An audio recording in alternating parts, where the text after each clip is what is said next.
Nagbabalik po tayo sa Usapang Bayan at kasama pa rin natin ang ating bisita ngayong gabi, si Mr. Joey Regala, ang presidente ng ISOG. Joey, ipagpatuloy mo nga yung kaninang sinasabi mong mule account at saka yung hacked account. Paano ba yan? Right. So, if successful yung transfer niya to the mule account now will transfer it to another outside that bank. How will this happen? May love story scenario yan eh. Normally, ito yung nakikita namin. This mule account, pakakuha niya yung owner ng account for marriage. Then he will tell the, let's say, Miss X, I'll send you money. Then if the money arrives, of course that's coming from the victim's account. He will now tell Miss X, Miss A, I erroneously transferred it to you. That's for our attorney. Padala mo sa country A. So he can expedite our marriage. So in love naman ni Miss A, she will transfer it to another country, not knowing she was already used as a mule account. In fact, right now, So hindi lang pala drugs ang ini-smuggle, pati yung sa cybersecurity, problema rin yan. actually, kumbaga, the mule account is used legally kasi ilalabas niya, akala niya pera niya yun eh. And so if you withdraw from the bank and they remit it, the money has been practically cleaned. Right now nga, what they do, nandito na sila sa country, they marry the Filipinas. So dito na, wala na silang long-range relationship.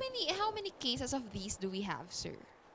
As I said again, for us as information security, we do not focus on the number. The cases can be, it's reported naman to our regulators, and they have the factual numbers. And in our case, we just focus on what information we can gather. Kasi imagine, Georgia, if I can tell all the banks, our bank member, hey, on the rise na naman ng phishing, warning. So, ano na naman, they will again, kumbaga, consistently warn and resend email alerts to their clients and warning them. It has to be, security kasi, George, is not like, it's just like something that you can rest after doing something. It's ongoing process. Even right now, while we are talking, security has to be upgraded consistently. Is that the reason why I understand that right now some of our Filipino OFWs are having difficulty remitting funds into the Philippines because the countries of origin have been closing down a lot of these remittance centers, no? Is that part of the cybersecurity tightening, no, that other countries are doing also? Actually, we haven't touched that in our organization because normally the things that we look at are malicious sites, the phishing sites. But for countries to prohibit remittance, I don't think it's related to our fight for cybercrime. Maybe it's part of the regulation and anti-money laundering. Sir, since we mentioned anti-money laundering, yung Bangladesh bank heist po ay hindi pa rin po nare-resolve, although nagkaroon na po ng investigations regarding that. But ano po yung mga safeguards na ginagawa po ng mga bangko natin to prevent that from happening sa local banks natin, most especially po sa central bank? When you say what are the safeguards, in fact, as we speak, banks and BSP has been doing some safeguards. They are strengthening and we are implementing some safeguards on that type of system. So as I said, going back to our motive and our ISOG's initiatives, it aligns with what you're asking. Why does it align? Because number one, we always keep our members updated on the information or the preventive measures. Kasi dapat, George, not one bank, dapat lahat. Pag naglagay tayo ng preventive measure, lahat. So, may it be yung sinasabi mong case of Bangladesh or not, crime is universal. We don't even have to mention that because every day attacks of that kind can happen. And what are the things that banks are doing? Again, number one, we believe in, this is the keyword right now that ISOG is doing, collaboration, George. Before kasi, we look at ourselves as competitors.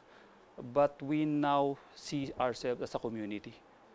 A community wherein the collaboration plays part in defending the attacks from the criminals. And as you said, we are the regulators. BSP is monitoring us, giving us the best guidelines and implementations.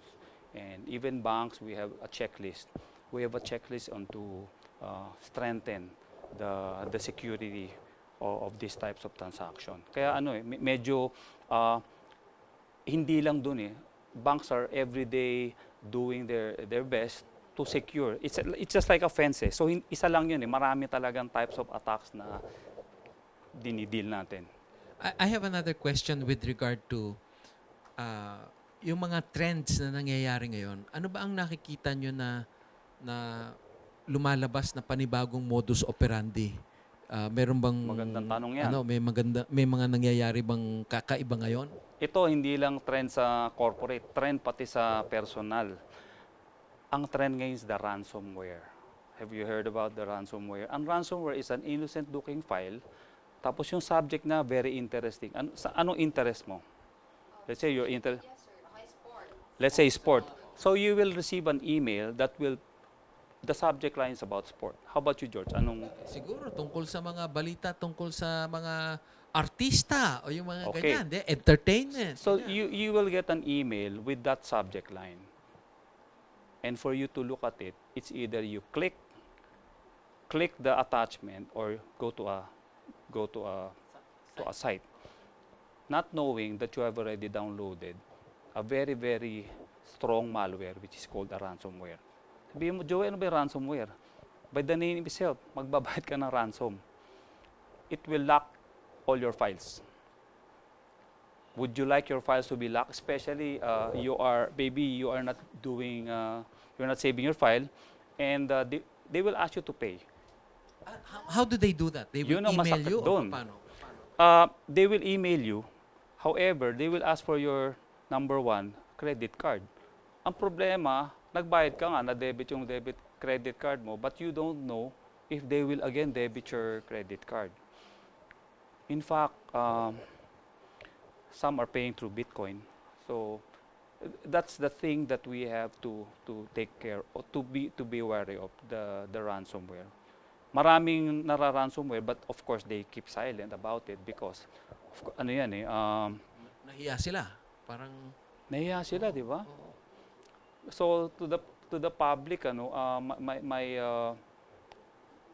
first advice is never download or click or even free. Ito, George, marami pang another thing that I'm telling you is sa social media, di ba? There are some websites that or the mobile, you're using your mobile phone and you download apps. What is the first thing that app will do? Ang sasabihin ng app sa'yo, okay, I will give you this free flashlight, but in exchange, you will allow me to get your contact list or anything that your devices they will control. So, ang ano ngayon, George, you get a little of something, but you give your whole thing. So, iingatan natin dapat yung pagkiklik ng kung ano-anong links, no? Tapos nabanggit mo rin, Joey, kanina yung Bitcoin. Ako hindi masyadong naintindihan kung ano ba yung Bitcoin na yan.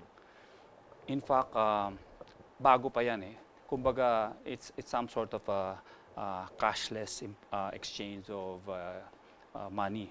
And in our side pa rin, we are still hindi ko pa rin masyado ma-explore yan sa security. Kasi iniisip ko, ano ang nagbibigay halaga dyan? At bakit ko naman bibilihin yung Bitcoin na yan? Kung may dollars naman ako, may peso ako, di yun na lang ibabayad ko, hindi ba? Again, maybe what I can tell you is some of the uses of Bitcoin. Since Bitcoin is no trace, so you know who are normally using the Bitcoin. No, but who gives value to it? At least alam natin yung US dollar is the US government, the Philippine peso is the Philippine government. But who gives value to the Bitcoin? Maybe at this point, I cannot Hindi, so ano. much elaborate on the Bitcoin. Magfo-focus na muna ako sa sa security ko. Sir, since we're down to our last couple of minutes, regarding po sa matters pertaining to cybersecurity, do you need any help from our government? And what kind of help do you need if you need any?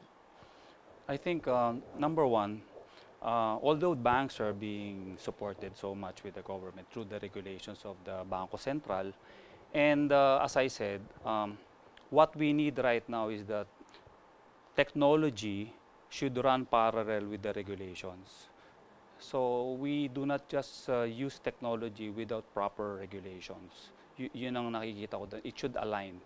It's not just technology without regulations. Without regulations, what will happen? If something happens, sino ituturo? Walang penalty, walang sanctions and all. So it's very important, especially for banks. We totally rely on the regulations being promulgated by BSP. Well, we only have, as Rich said, we're at the end of our Oo nga, program. bilis ya. Maybe we can give you a couple of minutes to inform our general public some words of advice, no, para hindi sila mabiktima ng cybercrime. Well, as I said sa aking one of the radio interview, no, let's compare ourselves to your physical body. If we take care of our body, what do? Para wala kang ubo and sipon, you put immunization. Just like with your devices, your device should have antivirus, anti-malware. Next is that you do not just, before going to a place, you do not just enter the door. You just have to check, valid ba to? Look at the surroundings. So in dealing with cyber security as an individual, compare yourself with your physical body with your kumbaga cyberspace. Kasi ngayon ang community ngayon, cyber community na eh. We can travel from one country to another just with the click of a mouse. So my advice is don't be very much eager to click that mouse or even to click that icon on your ATM. On your mobile As you device. said, think before you click.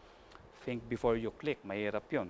Before saying something or before even posting something in the social media, you better think. Meron ba silang, kung sakaling nabiktima sila, meron ba silang malalapitan para makatulong sa kanila?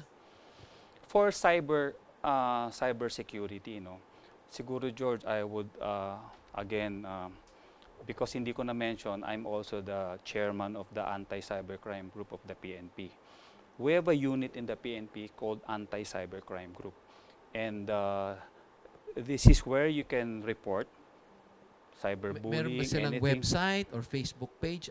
How do they report it there? Actually, it's in the PNP website under anti-cybercrime group. You just click it there, and they will readily be available So to you can help you. input your complaints or what happened. There are forms that you can just go directly to their office in Camp Crame. Mas maganda para you can submit the I documents. see.